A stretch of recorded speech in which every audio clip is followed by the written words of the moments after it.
this last year, but this is the 2022 goal planner for Christy Wright. I am a huge fan of her planners, and I don't want to say I'm not a huge fan of her, but she mostly appeals to moms who are in debt. I'm not a mom. I mean, I am a kitty mom to Lucky, but I don't think that's the kind of mom she's appealing to. And I wonder if I should just start like a thing for kitty moms. Like, we all have the same kitty mom issues. Okay, maybe not. And I also am not in debt. So, but if you are either of those two or those two together, she might be the right person for you to follow. So this is a new design from 2 years ago. I think she does an excellent job with her goal planner of making this more business focused. I don't know if this one will be, but this says, this is your year. It has the pink inside. It has a little explanation on the back of what's in there. And this, just so you know, I ordered this from Amazon. It was like $44 on Amazon versus it was like almost $50 on her website. So you're better off buying from Amazon than from her. Plus, if you have a return, you can do it pretty easily. All right, this is pretty chunky. Like, it is really thick. I think this is a 2-inch coil. It's very hefty, and this is not something you probably want to carry in your purse unless you want to break your shoulder. Wherever you are, be there. Okay, so we have a pocket folder in here with a little sheet on how to use this planner, which I always appreciate and definitely like. So monthly teaching each month, a short teaching helps you grow into your one area of life. I believe this is something you have to pay for. I don't think she gives that out for free at all. And this just describes the rest of the planner. So yeah, you can download more copies of activities and worksheets. Okay, let's jump into this. So this planner belongs to, hey friend. We have a little note from Christy, projects and responsibilities you're really excited about, what good goals look like. I know, do you want to barf right when you read like SMART goals? I want to barf too, so let's skip that. Put it into practice, examples, some more barfy SMART criteria. You got this, let's go. I don't know when people will stop doing this. This is like so old from the 50s, like let it go.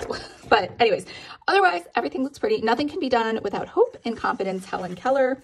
So we have a nice little tab divider here for the month and some very faint looking lines that you can write on, which I do appreciate. I don't like when the lines are like in your face, although I do like dot grid more than I do lined, but let's just go. January, the most important thing. So working from the inside out, the core of confidence, your January challenge, guided journal and prayer. So this one looks like it's more Jesus God focused possibly than business focused, which is different than what she's had in years past. So spirit, mind, body, relationships, resources.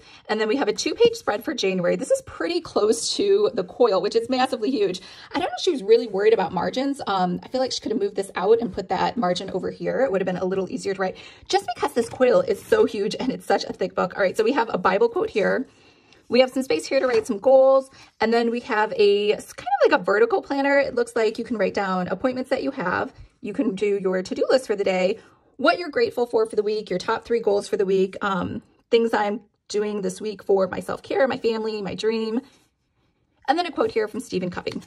So it looks like this is the standard format. It just rinse and repeats, which is fine. It has a little different color for the weekend.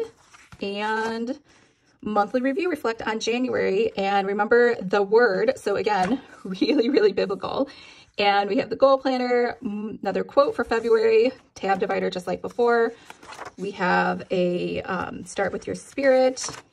Okay, when you're taking something on, do you go to God first? Okay, so let's go to January. What was her question from January? When you look at the core confidence illustration, what comes to mind? How do you feel about growing work from the inside out?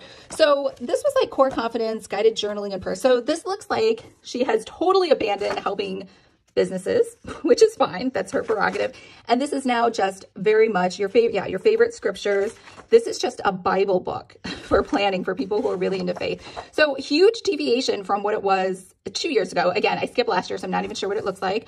And March, let's just check out March and see what she's talking about. When you don't have all the information, what do you tend to do? Assume the worst or believe in the best? What times thinking makes you more stressed? So this isn't too God focused. There's a prayer again. Your action items, we have March. So let's jump into January. Let's just see what the focus is for each month.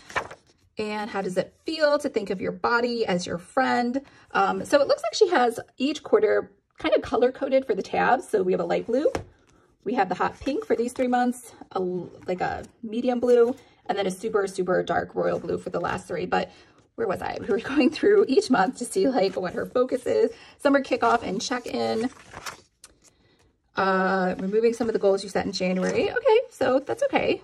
And again, the other stuff is okay too. It's just kind of different that it's so like 180, nothing on your relationships, nothing about business, all about God and Jesus. All right, so July, value your time. August, fall kickoff and check-in. Does she do anything different? Let's see. Do you make judgments about yourself based on the season you're currently in? How does it feel to consider that you are not the season you're in? What negative, untrue labels have you given yourself? So this is a very, I would say, touchy-feely journal now. Like it's really more like life coaching, which is totally not something for me personally, that I was hoping for from her.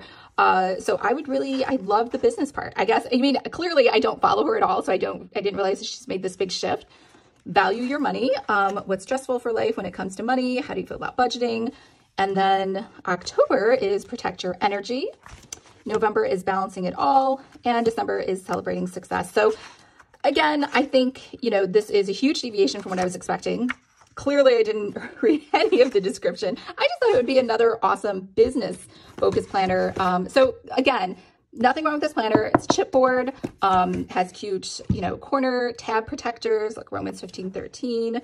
And, I think this leaves the door open for anybody who wants to create a business focus planner for 2022. Now, I don't know if she changed it because there wasn't a lot of interest or because she just changed her focus, but it would be great if someone made one, because I think right now the only one who makes one is Daily Greatness. And that's pretty much it. But I'm not even sure if that's that popular. So maybe it's not really a thing that people want. I would think they would want it. I would want it. But anyways, that was the Christy Wright Goal Planner. Again, huge deviation, no longer about business. It is all about Jesus and God and more touchy-feely life coaching stuff. So let me know what you thought.